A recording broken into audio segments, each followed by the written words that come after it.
Le fameux why, dont on entend très souvent parler dans le domaine entrepreneurial, mais c'est aussi vrai dans notre vie de tous les jours et avec notre création de contenu. Alors, comment le définir? C'est le sujet de cette émission.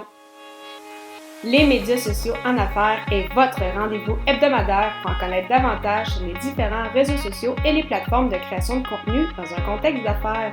Chaque semaine, je, Amélie Delebel, répondrai à une question thématique qui vous permettra d'appliquer concrètement ces conseils pour votre entreprise. C'est parti!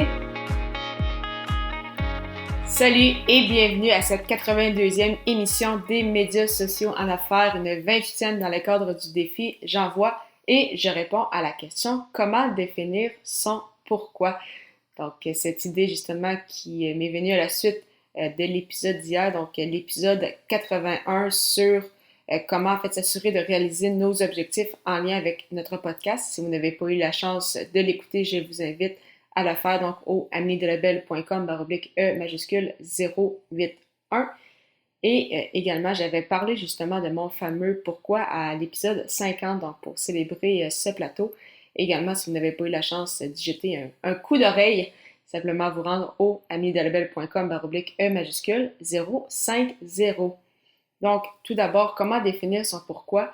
Bien évidemment, ce n'est pas un exercice qui se fait sur le coin d'une table en 5 minutes. C'est vraiment beaucoup de réflexion parce qu'il faut vraiment un peu se penser, être concentré sur nous-mêmes parce que quand on parle beaucoup du pourquoi, on voit bien évidemment des fois des grandes choses, vraiment au point de vue entrepreneurial, ça semble être incroyable comme pourquoi, pour aider les gens, pour aller dans l'espace, pour plein de choses qui semblent vraiment incroyables.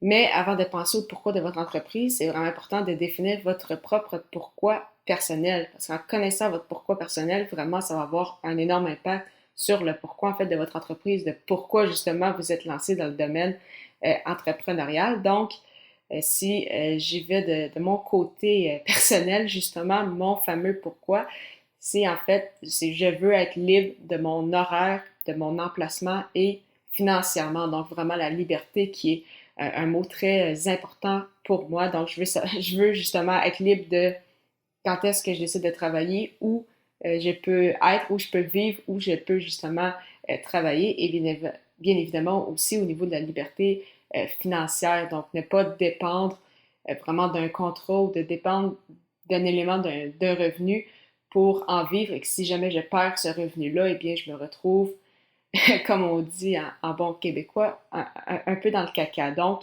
pour moi, c'est vraiment important d'être libre à plusieurs niveaux.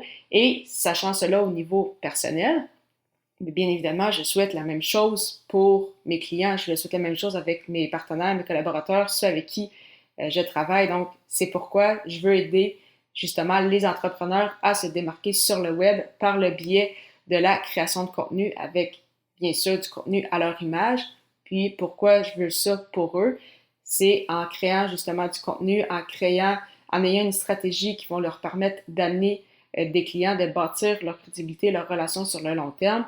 Ça va leur permettre d'avoir bien sûr plus de revenus, donc une meilleure santé financière.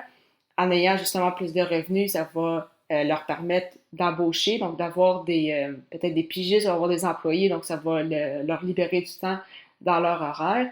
Et ainsi, comme je connais beaucoup de mes justement clients qui adorent voyager, bon, ça va leur permettre justement de voyager davantage, leur permettre de travailler peut-être justement quand ils sont en déplacement sans nécessairement être ensevelis sous le travail. Donc, mon pourquoi est en fait le pourquoi je fais le travail que je fais actuellement.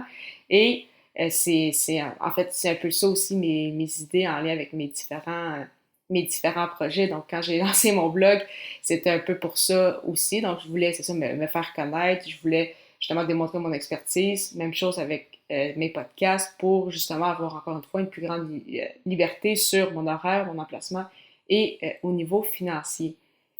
Bien sûr, ces réflexions-là ne sont pas venues, comme je l'ai mentionné, sur le coin d'une table. Disons que ça a été des discussions sur plusieurs semaines, des discussions internes vraiment pendant quand même un certain temps. Et c'était quelque chose en fait que je savais, que j'ai toujours, peut-être pas toujours su, mais en tout cas depuis quand même plusieurs années. mais vraiment de le dire et de comprendre, en fait, c'est ça, notre fameux pourquoi.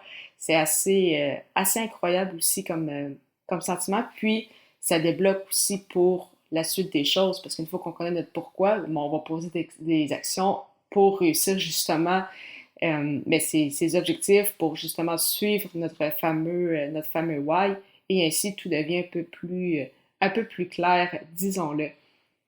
Donc, comment définir votre pourquoi? Vraiment important de vous poser. C'est ça, des questions de vous déposer, de réfléchir. C'est tout à fait correct si ça vous prend du temps. Comme moi, je parlais en termes de semaines.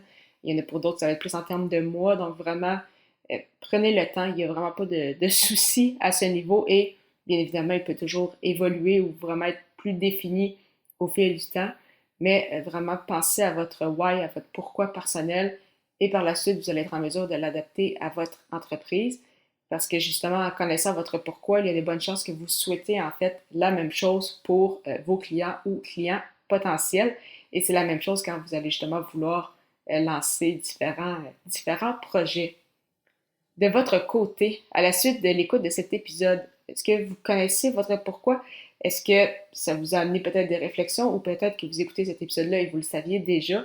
Donc, partagez-le moi en message privé via votre réseau social préféré si vous le connaissez ou vous êtes sur une piste. C'est toujours très agréable de vous lire. Au plaisir également de vous retrouver à l'émission 83 alors que je répondrai au questionnement. Quelles sont les erreurs à éviter avec les réseaux sociaux? Ne manquez pas ça!